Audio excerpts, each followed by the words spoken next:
Bienvenidos todos a un nuevo encuentro de la serie Preguntas conflictivas sobre temas bíblicos. Hoy intentaremos responder a una pregunta que es la siguiente: ¿pertenezco a un reino de sacerdotes de Dios si no ejerzo mi sacerdocio? Repito, ¿pertenezco a un reino de sacerdotes de Dios si no ejerzo mi sacerdocio? Planteada esta pregunta, a continuación, sobre la base de las Sagradas Escrituras, intentaremos brevemente responder a esta pregunta. Vamos a definir, en primer lugar, qué es la palabra sacerdocio, quién es un sacerdote. La palabra en hebreo que se traduce en nuestras Biblias en idioma castellano como sacerdote es la palabra Cohen. En plural es Coanim, es sacerdotes en la traducción al idioma castellano. Estudiando la Biblia, vemos que las funciones de los sacerdotes eran las siguientes. En primer lugar, ofrecer sacrificios, ofrenda a Dios para la expiación del pecado. En segundo lugar, ofrecer ofrendas, diversos tipos de ofrendas. En tercer lugar, ofrecer servicio en el lugar santo. En cuarto lugar, bendecir a la congregación, de ahí surge la bendición sacerdotal. En quinto lugar, interceder, es decir, intermediar entre el pueblo y Dios. Lo más importante para un sacerdote es tener plena conciencia de que él mismo es propiedad de Dios, es decir, pertenece a Dios. Los sacerdotes son siervos de Dios. Lo leemos en Éxodo 28. Dice: harás llegar delante de ti a Aarón tu hermano y a sus hijos consigo de entre los hijos de Israel, para que sean mis sacerdotes. ¿Ven? Noten la palabra mis. Para que sean mis sacerdotes, a Aarón y a Nadab y Abiú, Eleazar e Itamar, hijos de Aarón. Entonces se hace necesario que nos planteemos la incómoda pregunta: ¿todos los que asisten a las reuniones de las iglesias son sacerdotes? No pregunto si lo deberían ser, sino si en realidad lo son. Según la Biblia, todos los creyentes hemos sido llamados a ser sacerdotes de Dios, pero la realidad demuestra que no todos llegan a serlo. Vemos en la Torá que Yahweh hizo una promesa a Israel, diciéndoles que ellos les serían un reino de sacerdotes y gente santa, si escuchaban la voz de Dios y guardaban su pacto. Lo leemos en Éxodo 19. Ahora pues, si diereis oído a mi voz y guardareis mi pacto, vosotros seréis mi especial tesoro sobre todos los pueblos, porque mía es toda la tierra, y vosotros me seréis un reino de sacerdotes y gente santa. Estas son las palabras que dirás a los hijos de Israel. Pero no todos ellos, no todos los israelitas llegaron a ser sacerdotes, cumpliendo las condiciones requeridas por Dios para que lo sean. Por eso Dios escogió a Aarón y a su descendencia para que sean sus sacerdotes. Pero ahora el pacto de Dios con su congregación ha sido renovado en la sangre rociada de Jesucristo. Mateo 26 dice: y tomando la copa y habiendo dado gracias, les dio diciendo: bebed de ella todos, porque esto es mi sangre del nuevo pacto, que por muchos es derramada para remisión de los pecados. Una traducción más correcta al idioma castellano sería: porque esto es mi sangre de la renovación del pacto, que por muchos es derramada para remisión de los pecados. Finalmente, a partir del derramamiento del Espíritu Santo en Pentecostés, nuevamente se abre la posibilidad de ser parte de su reino de sacerdotes y gente santa. Pero aquí también se verifica que no todos llegan a serlo. Jeremías 31, 31 al 33, de ahí que vienen días, dice Jehová, en los cuales haré un nuevo pacto, o renovaré el pacto con la casa de Israel y con la casa de Judá.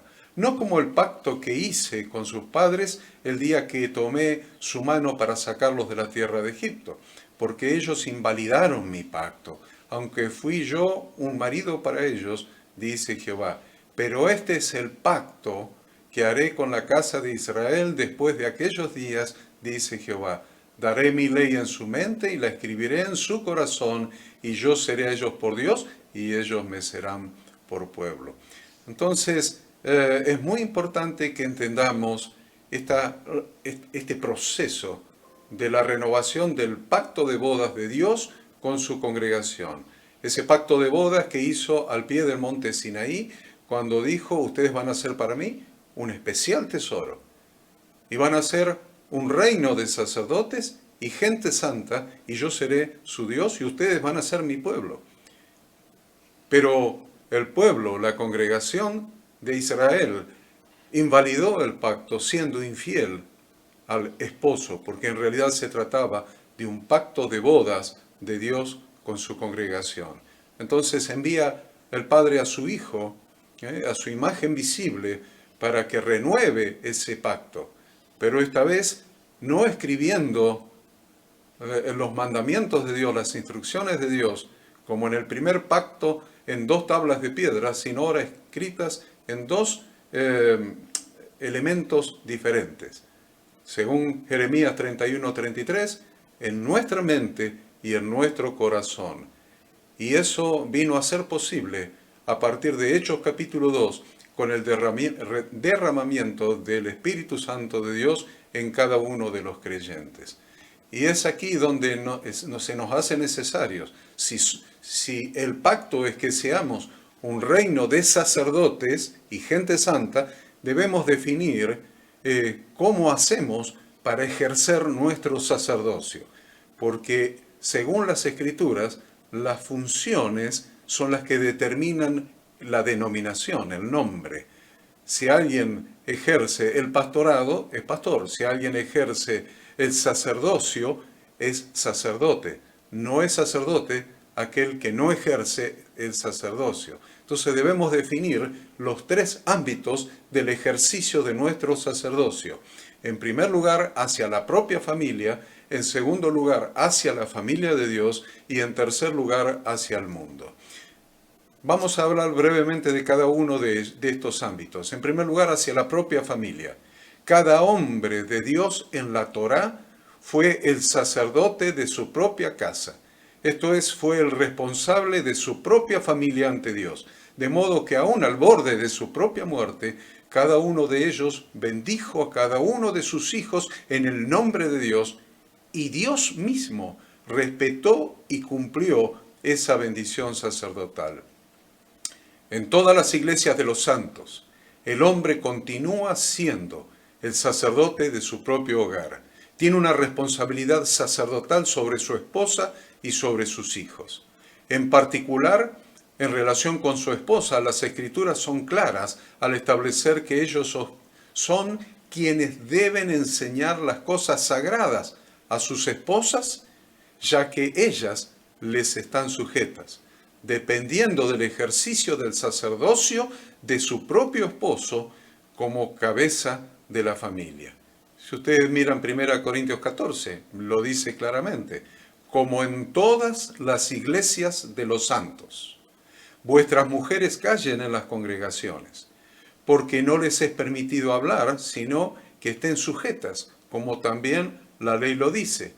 Y si quieren aprender algo, pregunten en casa a sus maridos, porque es indecoroso que una mujer hable en la congregación. No vamos a entrar en la hermenéutica de este pasaje, de este texto dentro del contexto. Entonces, la exégesis de este pasaje es mucho más amplia.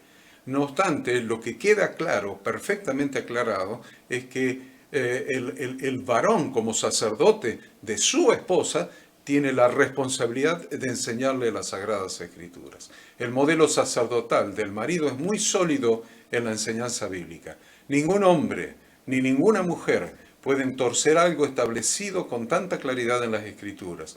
Esto es, que Dios es la cabeza de Cristo, Cristo es la cabeza de todo varón, y el varón es cabeza de la mujer, lo cual constituye un verdadero sacerdocio, y esto lo aclara muy bien Efesios 5, del 22 al 24, y 1 Corintios 11:3. El problema con que nos encontramos con mucha frecuencia es que los cristianos quieren ser sacerdotes en la congregación de Dios, pero no quieren ser sacerdotes en su propio hogar. En la congregación de Dios quieren tener liderazgo, quieren tener autoridad, pero no comenzaron por su propia congregación, que es su familia. Vemos muchos hombres que no son sacerdotes de su propia familia y pretenden serlo de la familia de Dios. Esto, como mínimo, es una falta de respeto hacia Dios. Hay cristianos padres de familia que han despreciado la mesa familiar de cada día y también han despreciado la cena familiar del día de reposo bendecido y apartado por Dios. Algunos argumentan que la cena familiar del día de reposo no es bíblica. Entonces prefieren juntarse con otros hermanos para tener la cena del viernes por la noche. Les resulta más fácil juntarse con otros hermanos para cenar en el día de reposo, para hablar tonterías y divertirse, que ejercer el sacerdocio en su propia familia. Si son pastores o líderes, crean actividades en la iglesia diciendo que ese es su importante servicio a Dios. Esto no es más que una excusa para no hacer la cena familiar. Es que ser el sacerdote de la propia familia requiere ejercer la función. Esto es tener autoridad moral para ejercer la función sacerdotal en la misma familia, en la propia familia. Es decir, tener un buen testimonio para con los suyos. Esto excluye el doble mensaje de predicar una cosa y vivir otra. También requiere disciplina y esfuerzo para criar a sus hijos en el temor de Dios, para amar a su esposa, para amar a sus hijos y edificar la familia en amor, para poder bendecir a los hijos cada viernes a la noche, cada cena familiar del día de reposo con la bendición sacerdotal. Se vuelve a verificar que no todos los cristianos son sacerdotes. ¿Se dan cuenta? Lo verificamos nuevamente. No todos los cristianos son sacerdotes, incluyendo a los líderes, porque sacerdote es quien ejerce el sacerdocio. Entonces vemos en segundo lugar que debemos ejercer nuestro sacerdocio como sacerdotes del Dios Altísimo hacia la congregación, hacia la familia de Dios. Vemos en el versículo 16 de Efesios 4 que la edificación de la iglesia es en amor, pero para eso se requiere que todo el cuerpo esté bien concertado y unido entre sí por todas las coyunturas que se ayudan mutuamente, según la actividad propia de cada miembro. He aquí el gran secreto, que todos los miembros del cuerpo de Cristo hagan que el cuerpo funcione bien arreglado y unido, ayudándose mutuamente, y esto constituye un verdadero ejercicio sacerdotal. Esto significa que el sacerdocio se debe ejercer de todos los creyentes también en la congregación. En la congregación del Señor debemos ser edificados como casa espiritual y sacerdocio santo para ofrecer sacrificios espirituales aceptables a Dios por medio de Jesucristo.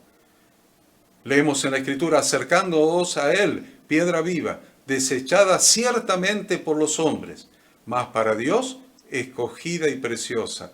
Vosotros también, como piedras vivas, sed edificados como casa espiritual y sacerdocio santo. ¿Para qué? Para ofrecer sacrificios espirituales aceptables a Dios por medio de Jesucristo.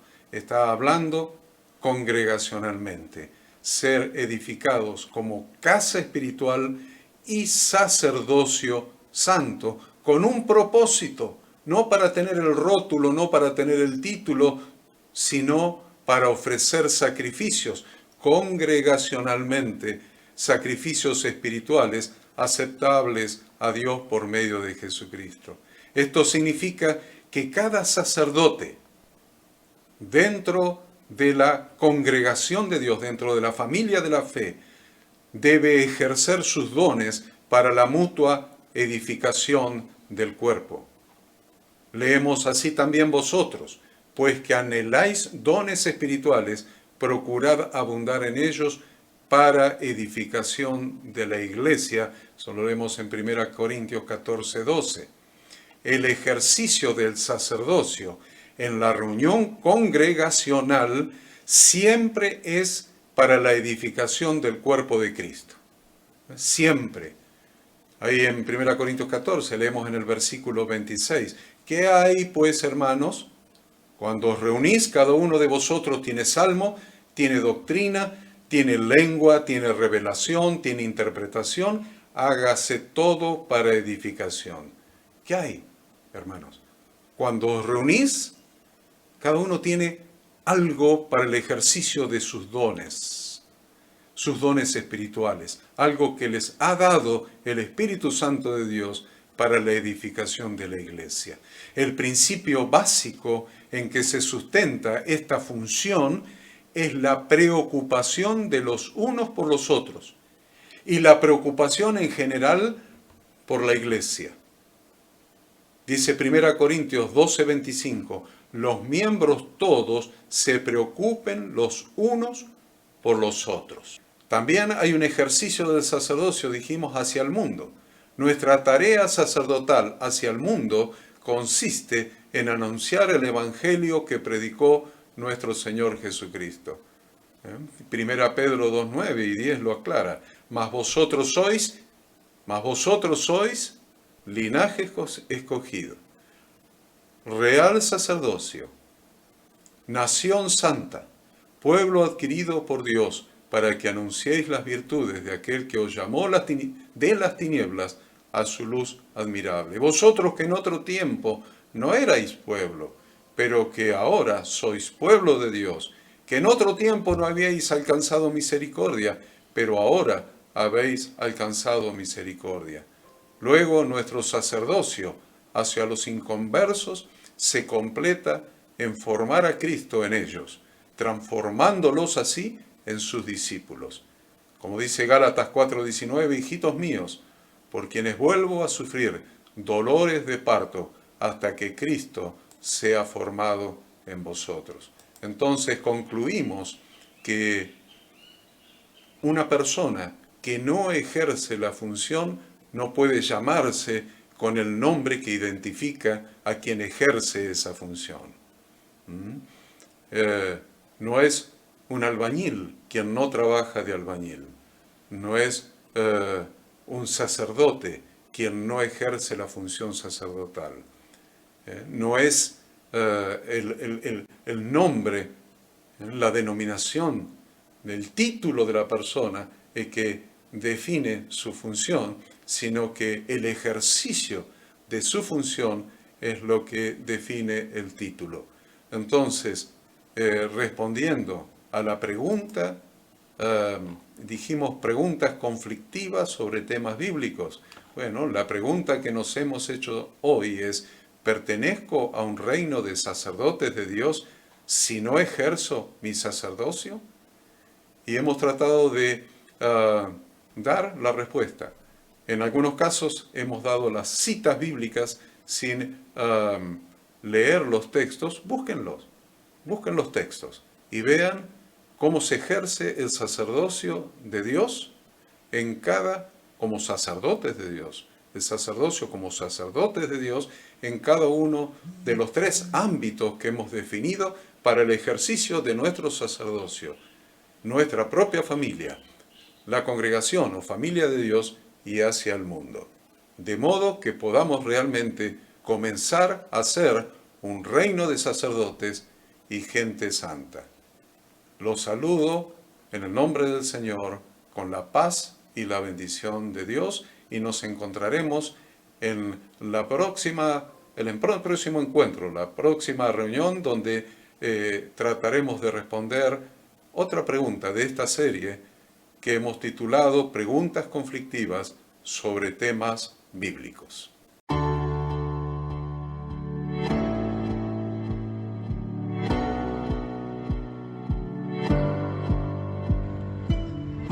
Esperamos que tú también conozcas esta herramienta que durante los últimos 18 años ha sido útil para las iglesias de todo el mundo de habla hispana, capacitando cientos de siervos de Dios. Las formas de aprender están cambiando y Ministerio Bíblico Internacional, a través de su Facultad Bíblica, brinda programas de formación ministerial bíblica, teológica y práctica para la multiplicación y edificación de la iglesia 100% online. Respondiendo a las necesidades de hoy, para aquellos que no cuentan con la posibilidad de asistir a clases presenciales, donde quiera que estés, en todo lugar, recibirás el material de estudio y verás las clases en vivo y on demand, accediendo a través de tu celular, PC, tablet o Smart TV. Recibe tu capacitación en las siguientes carreras: diplomado en teología para maestros de grupos de evangelismo y discipulado, licenciatura en teología pastoral, diplomado en teología y práctica ministerial para pastores, líderes y servidores. Súmate a los pastores que han organizado un grupo de estudio tutorial a distancia en la congregación con estudiantes locales y de las otras iglesias de la zona. Esta es tu oportunidad como seguidor de Cristo para comenzar tus estudios y completar tus exámenes desde la comodidad de tu hogar y en los horarios que tengas disponibles. Súmate al liderazgo de este tiempo y adquiere las habilidades, herramientas y valores necesarios para impactar el mundo con la palabra de Dios y transformar la vida de aquellos que creen al Evangelio. Para más información, ingresá a facultadbiblica.com.